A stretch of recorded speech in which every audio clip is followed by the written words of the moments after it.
Welcome back to SLPT. Enjoy part 2 of this episode. So, what's something that you're learning right now as a business owner? A lot.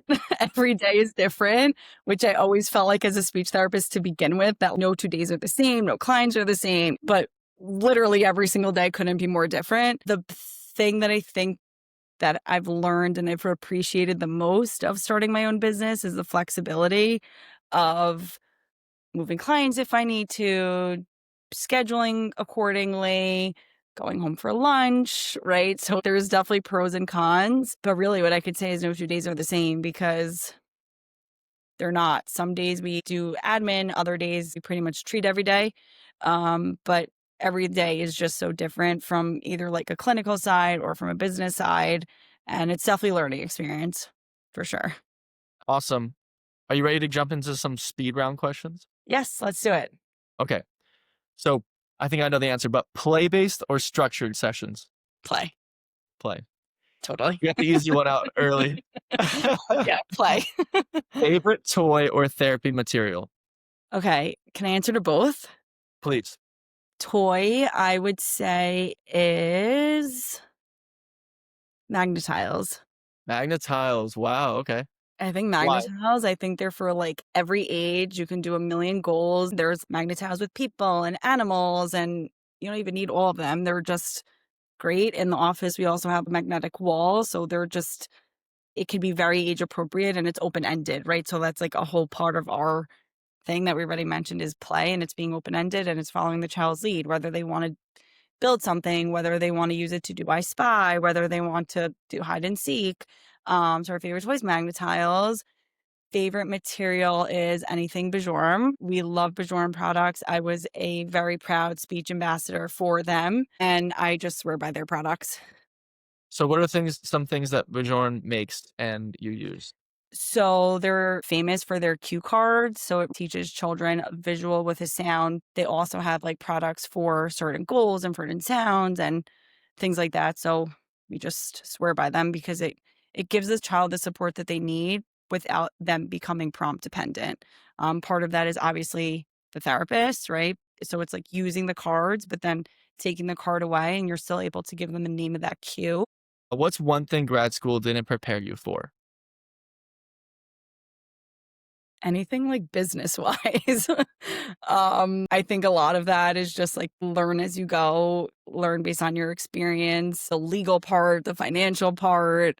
Obviously, you're not in school for like a business degree, but from the part that we already kind of discussed before of owning a private practice as a speech therapist, what that looks like, I definitely wish was taught a little bit more in depth. But again, feeling so passionate about giving back to the future speech therapists, whether they're undergrad or graduate for the mentoring that we do. It's definitely something that we teach that's not in grad school, but from our own experience.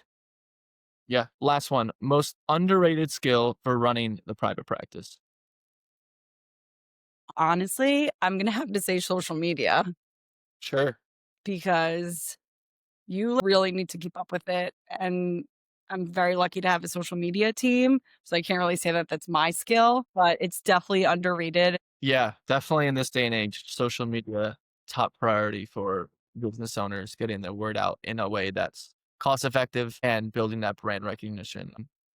All right. So, what's one piece of advice you'd give someone who wants to start their own private practice, but isn't sure how to make that dream into a reality? Our biggest advice would just be starting off with 1 or 2 clients, building your practice. If it's gonna be a long-term goal, you have to make it a long-term plan. So it's like really looking at the bigger picture, but I think kinda cliche, but just saying just do it, but really having like a long-term goal and what you have to do to get there because it's possible. Yeah. I It's love definitely possible. that you mentioned having goals. I find it really helpful to write them down and then write short term goals to get me there.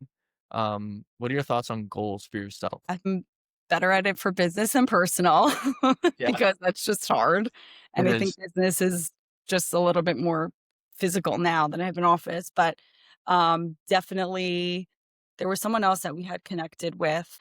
Um, the theme of the conversation was kind of this of how are you going to get to where you want as a business owner? And what that looks like is writing goals down, right? And it's like writing goals down that are realistic, but also pushing yourself out of the boundary of, okay, yeah, your goal shouldn't just be to get more clients because you should just kind of want to do that on a regular day, right? I think something else that has helped is remembering the goals that I've had that I have achieved. Because I think for just businesses in general, it definitely goes overlooked of, okay, you've come this far, but like, how did you come this far? This is what you did to get here, or this is what you need to do to get to the next step. So I think that that's important. Yeah, absolutely. I keep mine on my fridge, and I have a yearly goal in the fridge to kinda keep me focused on what I'm working for, Yeah, I and like then that. I keep that yearly one on the fridge even after the year's over to see what I did and, Right.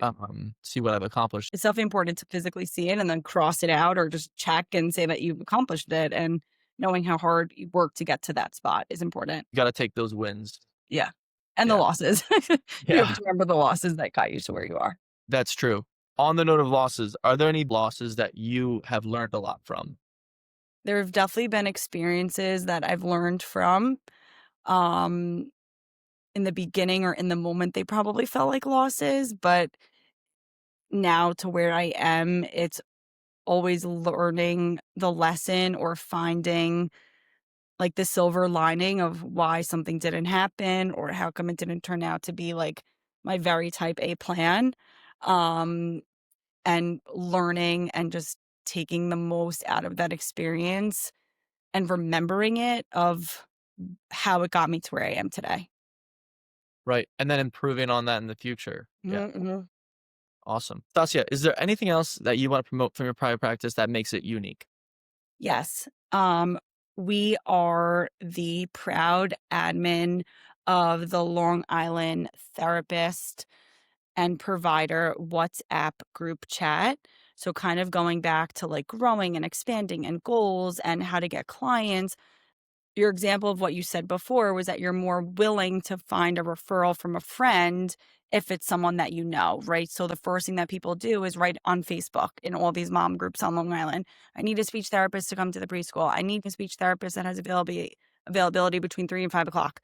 Instead of having like loose, open-ended Facebook comments back and forth, private messages, and recommendations, something that we felt that was like smaller scale, like again, Facebook groups, everything like that is amazing. But something from like a therapist perspective is that that group that we created, the therapists and providers group chat, it has over 100 speech therapists. It's not just speech therapists, it's OTs, PTs, doctors. Um, we have art therapists, we have pediatricians, we have ABAs, BCBAs, we have lactation consultants, art therapists. There's over 100 people in the group, and then they'll say, I'm looking for a 2-year-old that needs insurance that lives in X town.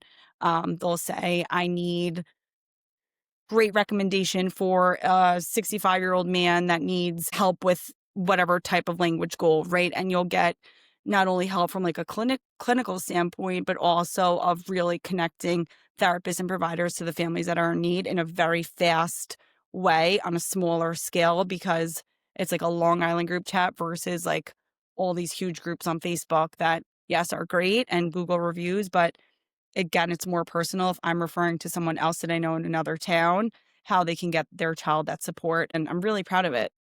So not only does it connect families to the help and provider they need, but also providers to each other? Yes. Awesome. That's really Yes. cool. That's a great initiative. And it seems like you guys are really collaborating together, Yeah. working together, which is amazing to hear.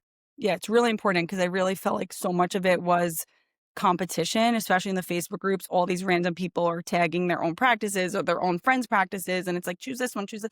And it doesn't need to be competition. It needs to be collaboration. It needs to be, okay, this person's great at feeding. You should use this person because they're great at feeding. Right? It's become a really effective way. And we've had a lot of great feedback. Awesome. Awesome. So, has anything else come from that initiative? Yes. So, because from our standpoint, we realized how important collaboration is from a team perspective, right? We use a whole child team approach when we're serving any child that we're seeing, right? So we're always talking to the parent. Obviously, we have consent to talk to their teacher, their reading tutor, their pediatrician, their ENT if they're following up with one. But something that we felt that was very important, especially with working with people that are more in the medical profession, is that for speech and language, it's not about milestones, but it's about looking at the child as a whole. So more recently over the summer, we launched an ebook. It's our first foundations book, which is a bundle for ages 1 to 5, and it covers speech, language, and feeding. The bundle part of it, the portion is called First Foods. So that's a combination of the first foods plus the feeding. It's over 50 pages of information created by myself from my experience, clinical, professional, business wise. And it's been a hit. It's really Awesome. been helpful for a lot of these parents And where can parents find that resource? on our website. Okay, awesome. And the website will be linked in the show notes below, so it'll Awesome. absolutely be in the description. Great. Very cool. Any other plugs, that you wanna provide? Where can people find you? We are on Instagram. Our handle is at Move Play Say. We're on Facebook, Move Play Say, LinkedIn, Facebook. I refuse to do TikTok, so we're not on TikTok at least yet. And on our website, moveplaysayservices.com. Awesome, awesome. Well, Stacia, thank you so much for sharing your story, values, and expertise with us today. From IEPs to independent practice, your journey is such a powerful example of what happens when personal experience meets professional purpose. We're cheering you on as your practice continues to grow and impact the next generation of communicators. Thank you so much, Stacia. Thank you. It was so fun being here.